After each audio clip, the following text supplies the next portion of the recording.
केन्द्र शिक्षा मंत्री धर्मेन्द्र प्रधान 4 दिन तले रेभेन्सा माटी रे ठिया ही कहिथिले रेभेन्सा यूनिवर्सिटी नाटा परिवर्तन होवा उचित। समस्ते किछि विरोध करछन किछि समर्थन करछन किंतु से रेभेन्सा साहब को इतिहास कोन थिला। अनेक लोक तांको विषय पूरा ना को बर्तन सोशल मीडिया दउछंती तांका ना या थिला किछि लोक महिमा मंडल भी करछंती ना जानिबा जरूरी नुह तांका इतिहास विषय जानिबा भी कष्ट साध्य हमको। रेभेन्सा साहब करिथिले कोन 1865 मसीह से ओडिशार कमिशनर ही आसते इंग्रेज मान शासक भाव में पठे से से सरकार को गोटे चिठी लिखी से समय दुर्भिक्ष आरंभ होता है ओडिशा रे मरुड़ी भी किसी मात्रा ओडिशा रे थाए खाद्य शस्यर यथेष्ट आवश्यकता थिला। से रेभेन्सा साहेब कौन कले ओडिशार शस्य खाद्य शस्य को 20 टन खाद्य शस्य बंगाल को पठे दिया गला आ सरकार को लिखि दिया गला ओडिशा रे यथेष्ट मात्रा खाद्य शस्य अछि आ ओडिया लोक माने टिकस न दवा पई खजना न दवा पई पाउना न दवा पई बाहाना करछन एठी खाद्य शस्य नाही बोली तेनु एठी की खाद्य शस्य पठेबार कोनोसी आवश्यकता नाही। एई चिठी माध्यम रे ओडिशा को इंग्रेज माने कोनोसी खाद्य शस्य पठेले नाही जहा द्वारा दुर्भिक्ष रे नंक दुर्भिक्ष जोटा कहू दुर्भिक्ष रे पाखा पाखी 30 लाख लोक माने कल्पना करंतु 92-93 लाख जनसंख्या ओडिशा रे थिला बेले 3 भागरु 1 भाग ओडिया मरी गले। सेमान भितरे मो परिवार भी किछि लोक थिबे काने 5-6 पीढ़ी पूर्वर समय आपण परिवार रे किछि लोक थिबे काने परिवार रे जदी 5 जण लोक थिबे सेथिरु 2 जण लोक देहांत होछि सेही रेशियो हिसाब रे 3 जनक जन को देहांत हो माने निश्चित हम परिवार कहीं ना कहीं से जीवदान माने मृत्युवरण करथिबे आ से सब घटी थिला कहा पई रेभेन्सा साहब को पई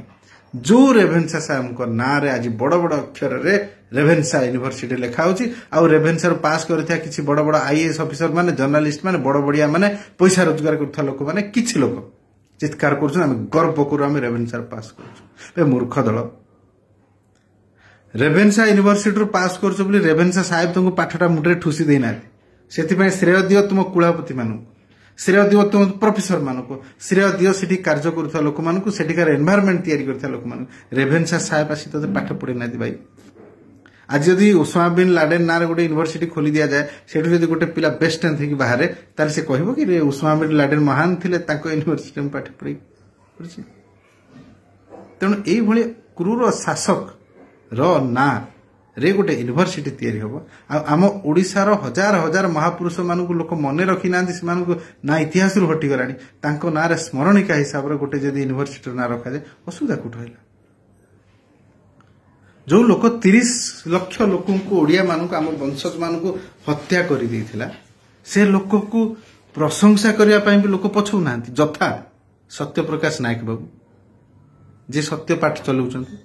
नवीन दास बाबू सौम्यरंजन पट्टनायक बाबू तथागत सतपथी बाबू एमती अनेक अनेक विचार ओटीवी गोटे चैनल जोटी से भी ताको महिमा मंडप करियार भी से भी पछई नै तो एही भली क्षेत्र रे ओडिशा अस्मिता को आमे एटा को आमे परिमार्जित करबा कि जे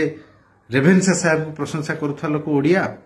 ना रेभेन्सा साहेब को ना को विरोध करी ओडिसा रो जन महापुरुष ना को सेडी लिपिबद्ध करिया पे रखिया पे चाहथा लोक ओडिया इटी आगे युद्धटा 2 भाग हो जाए किछि लोक अच्छा रेभेन्सा साहब को ना रे पुणी यूनिवर्सिटी कंटिन्यू चालू से लड़ाई करभलिया किसी ओडिया अच्छा जो मैंने रेभेन्सा साहब ना निशान माटी हटई से कलंकित दुखद इतिहास को हटई देकी से भली लोक को जनरल डायर भली एक्टिविटीज करुवा लोकटा को पूरा इतिहास चिरिकी फपाड़ी देवा भली लोक आम अच्छे तेणु आपण मानू निष्पत्ति ना पड़े आप पटे अच्छा कौन से सरकारी दल नुह बीजेपी लोक भी समर्थन कर रेभेन्सा साहब को नाटा रहू बीजेडी वाला भी किसी लोक विरोध भी कर कांग्रेस लोक भी समर्थन कर कांग्रेस लोक भी विरोध कर रेभेन्सा नाटा रहिबो कि न रहिबो। कटकर जने विधायिका कहले मु रेभेन्सा पास करछि रेभेन्सा ना न उठो तम पास फेल रे किछि एते जायस नहीं कथा पड़ी जो लोकटा 30 लाख ओडिया को हत्या कर निर्मम भाव में मारी से लोक ना रे रेभेन्सा यूनिवर्सिटी रहिबो ना हटिबो ଏ ତ ହଟିବ କିନ୍ତୁ ଯୋଉମାନେ ସମର୍ଥନ କରୁଛନ୍ତି ଜାଣନ୍ତି ସେମାନେ ଓଡ଼ିଆ ଯୋଉମାନେ ବିରୋଧ କରୁଛନ୍ତି ସେମାନଙ୍କ ଭିତରେ ଆଜି ବି ବ୍ରିଟିଶ ମାନଙ୍କର ରକ୍ତ ପ୍ରଭାବିତ ହଉଛି।